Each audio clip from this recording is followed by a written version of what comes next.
fiasco. Where is the moral responsibility for 10 years of the Sri Krishna report, which the Maharashtra government and successive Congress chief ministers have just blinked over? So, while I do believe there has to be a place for moral responsibility, absolutely certainly that is the first demand of democracy. The first demand of democracy is ethics. It is not the law actually, ethics. And in fact, that is why there was so much debate when the Gujarat riots were taking place, even within the NDA, and certainly there was, the country was in a uproar. That was, I think, the first riot in which the media and civil society very rightly actually it showed the world what was happening. So, moral responsibility, as I said, is absolutely the key to the functioning of democracy. But in our country, where is it? Alright, you're saying everybody else isn't taking moral responsibility, so why should Narendra Modi? But Prakash Javadekar, we've seen Lal Krishna Advani himself, a stalwart of the BJP, express regret for the demolition of the Babri Masjid. We've seen this Prime Minister Manmohan Singh apologize to the country for the Sikh riots of 1984. He could have turned around and said, I wasn't even in the political frame at that time, why should I apologize? But he took the higher moral ground.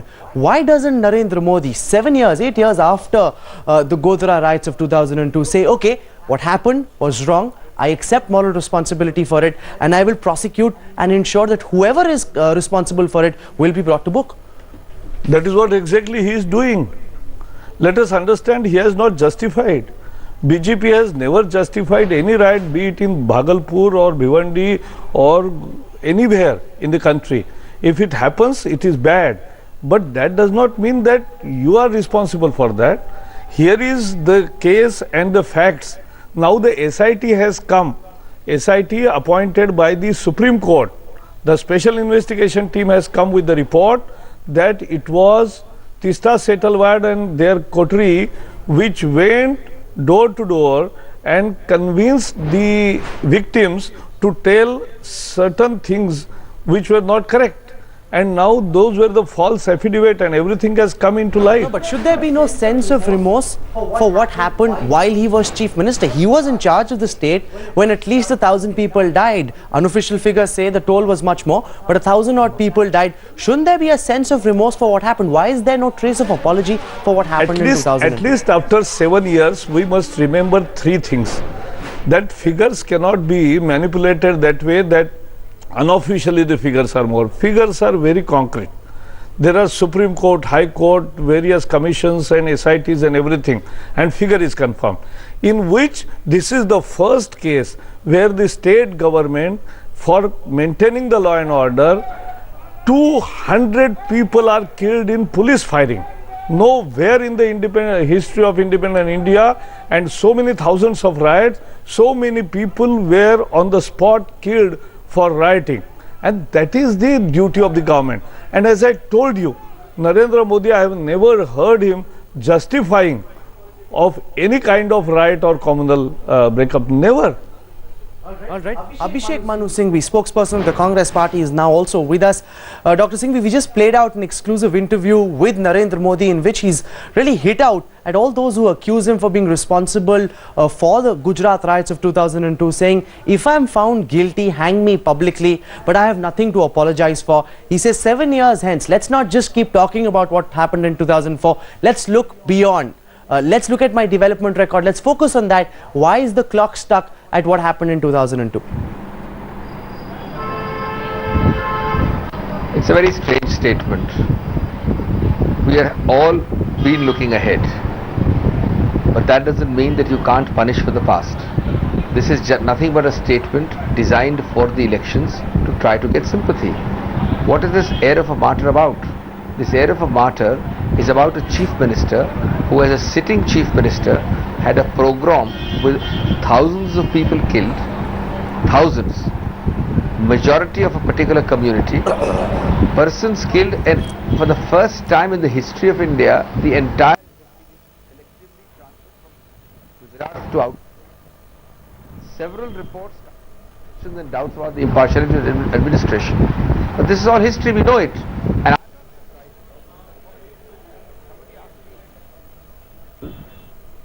All right, that's what brings me to the second part of the center stage debate tonight. Narendra Modi says, look at development. I'm the best chief minister. Everyone is saying so. My development record speaks for itself. Industrialists love me. Everybody in the state of Gujarat loves me. And I have a very, very strong record.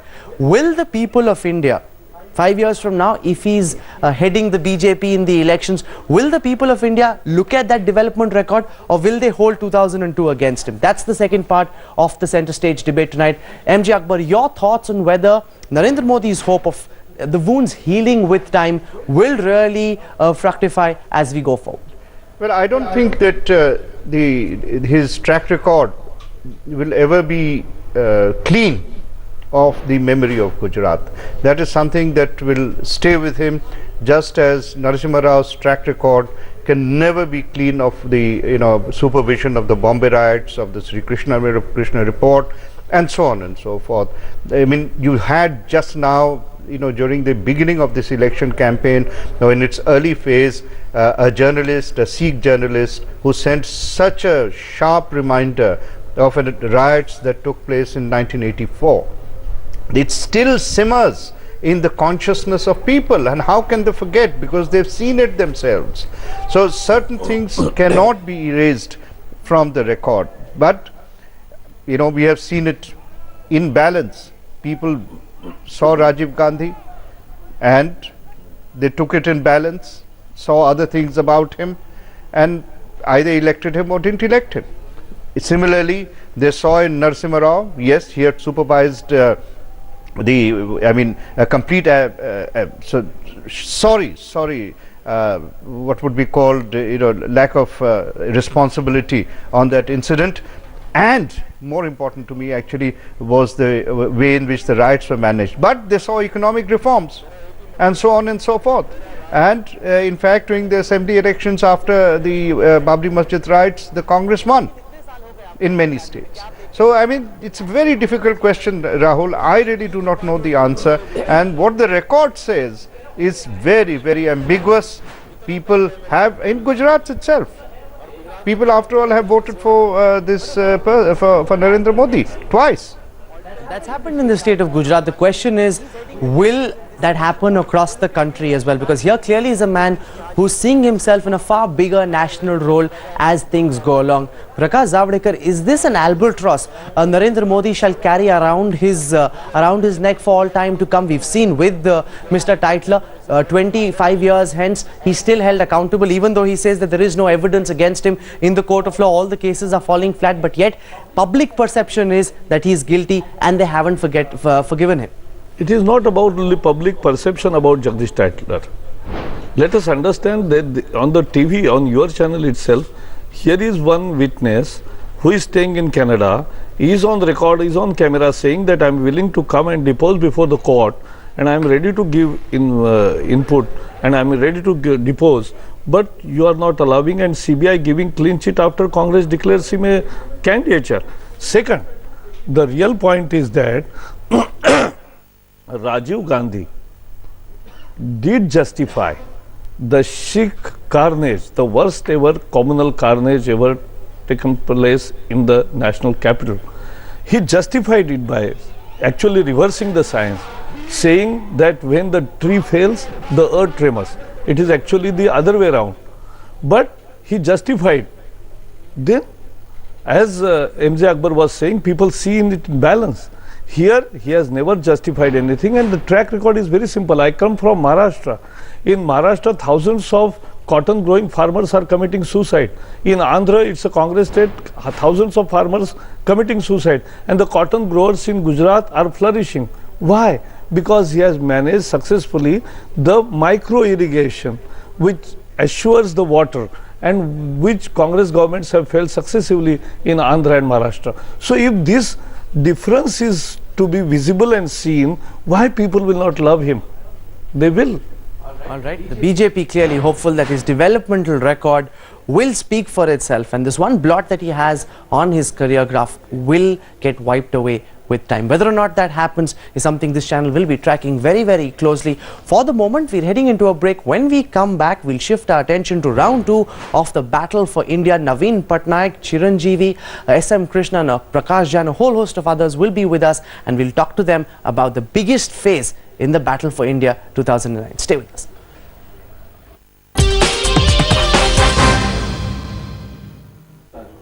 Welcome back to Center Stage. We'll now talk about the second phase of polling. A lot of heat, and literal heat in fact, on the campaign trail as India went to polling in the biggest phase in this battle for India. Naveen Patnaik, a man who's broken away from the NDA, a move described as being a game changer.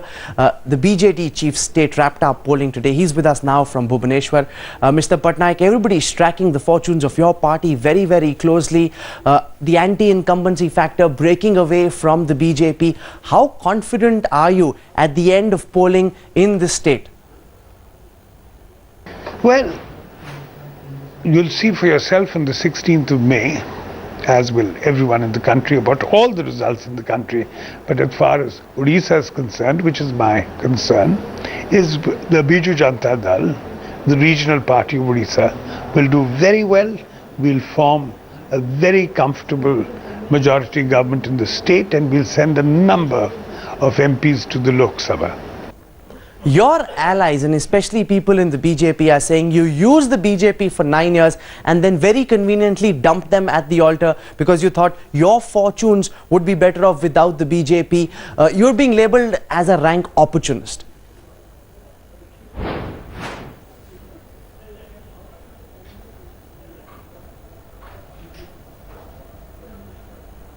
Well, you say we used them all along. They really didn't have an entry to Odisha till they had an alliance with our party. And secondly, Kondhamal is a very serious matter which happened a few months ago. A very serious and a very tragic matter. So naturally, our alliance soured and it fell apart, which was inevitable. All right, Prakash Javadekar, your sense on the loss of the departure of the BJD.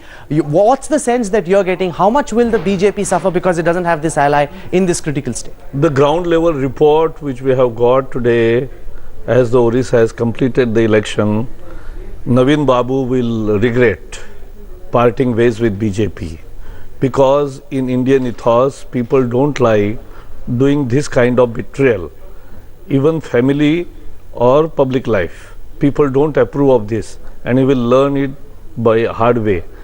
The only worry for us is that in the meantime he has unnecessarily given a little chance for Congress. We are holding our ground, and Naveen will be regretting, and unnecessarily some seats will go to Congress, which was not necessary. All right, let's get a sense from the Congress. Abhishek Manu Singhvi is also with us. How much is the Congress hoping to gain because of this split in the BJP-BJD alliance? Not so much because of the work that Congress and its candidates are doing on the ground, but because of the fact that the vote got split today. I haven't heard much of the intervening discussion because of your blackout on my end. But let me tell you that there is a huge amount of enthusiasm for the Congress. The Congress has been the national party in Odisha. We've been out of power for a while. BJP, of course, doesn't count for anything in Odisha. And the anti-incumbency of the Patnaik government will make us do very well in both the elections. I have no doubt about it.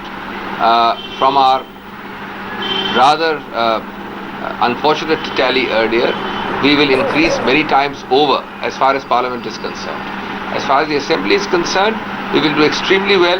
I can't give an exact figure, but I think that the Congress, with the support of some other parties, is likely to make the government in the Assembly also. All right, let's now get in a word from Prakash Jha, the LJP's candidate from Bihar's West Champaran district. He's also with us. Prakash, from Bollywood to the heat and dust of politics, how difficult has this journey been? Far tougher to be a politician than to go out and direct a film about politics of Bihar?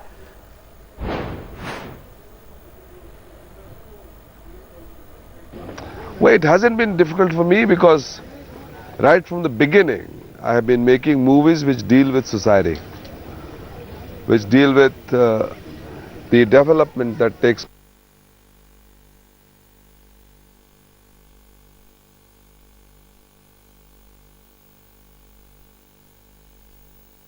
So maybe, Damul or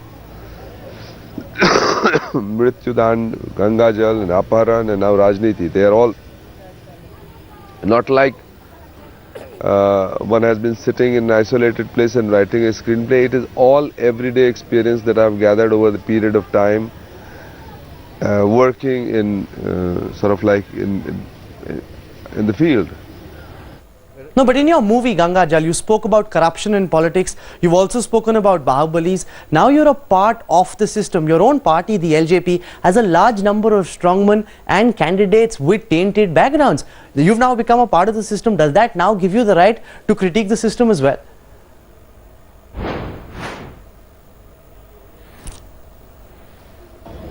Well, I do agree with you. I mean, this is one menace that we have.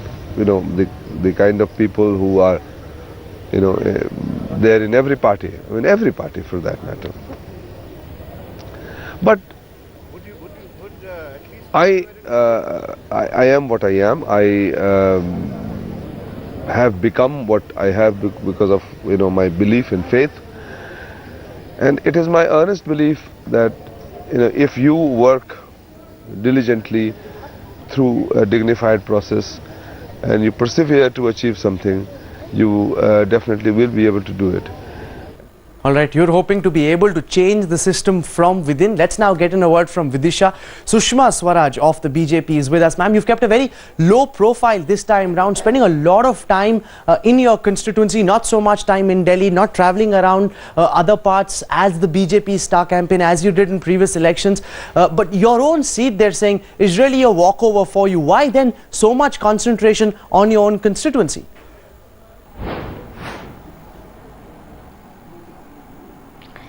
Yes, I'll tell you only what I picked up from the people, and people are really thinking this time that NDA government should come and Advani ji should become the Prime Minister. And I think they have made up their mind.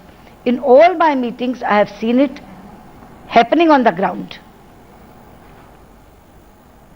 All right, Prakash Javadekar, your sense on whether the party really underutilized Sushma Swaraj by confining her to her own constituency? There was a walkover over there, the Congress candidate didn't even show up.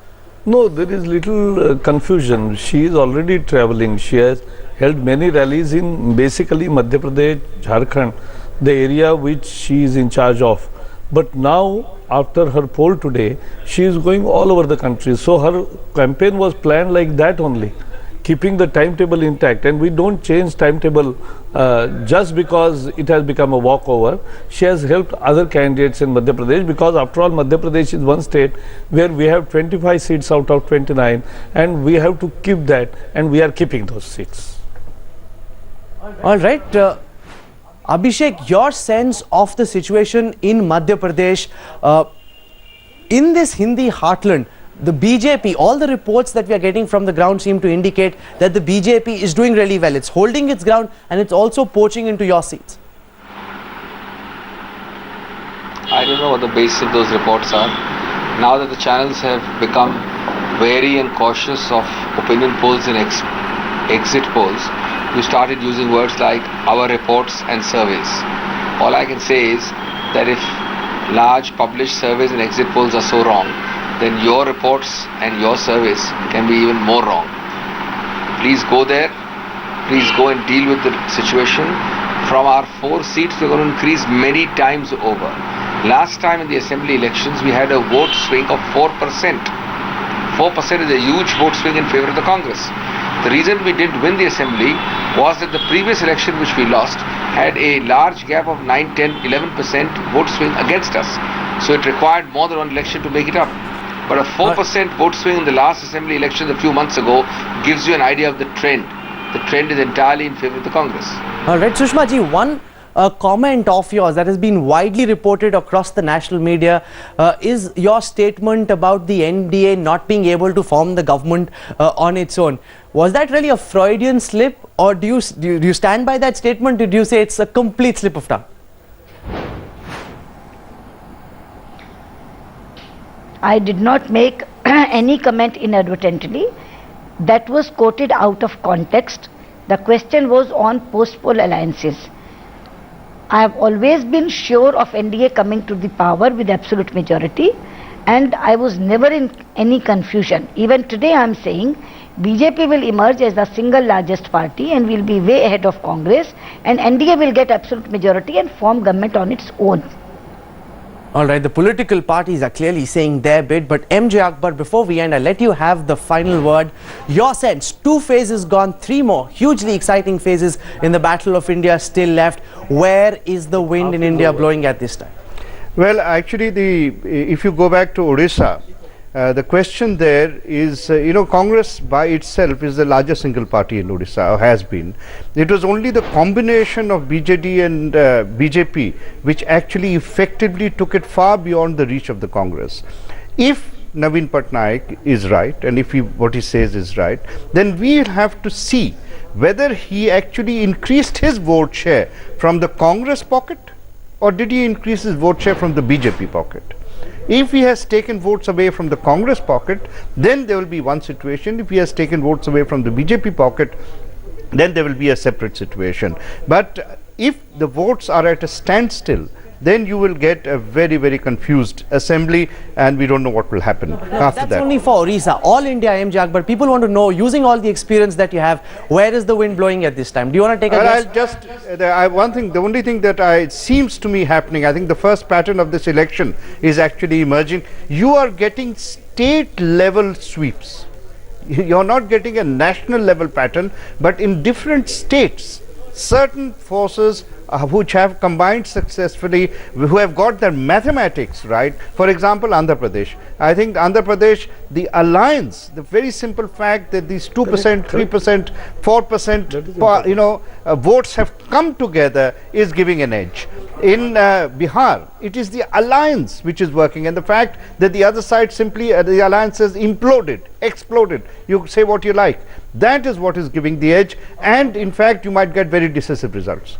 All right, so clearly MJ Akbar not in a mood to take a guess on an all-India basis, and that really shows the intricacies of this election and why it is turning out to be so completely unpredictable. For the moment, Prakash Zavadekar, Abhishek Singhvi, MJ Akbar and all the guests who joined us on Center Stage tonight, thank you so much for tuning in. What we're doing right now is ending the show. Up next is Action Station. I'll see you again same time at 9 p.m. tomorrow. Till then, from all of us here, thanks for watching.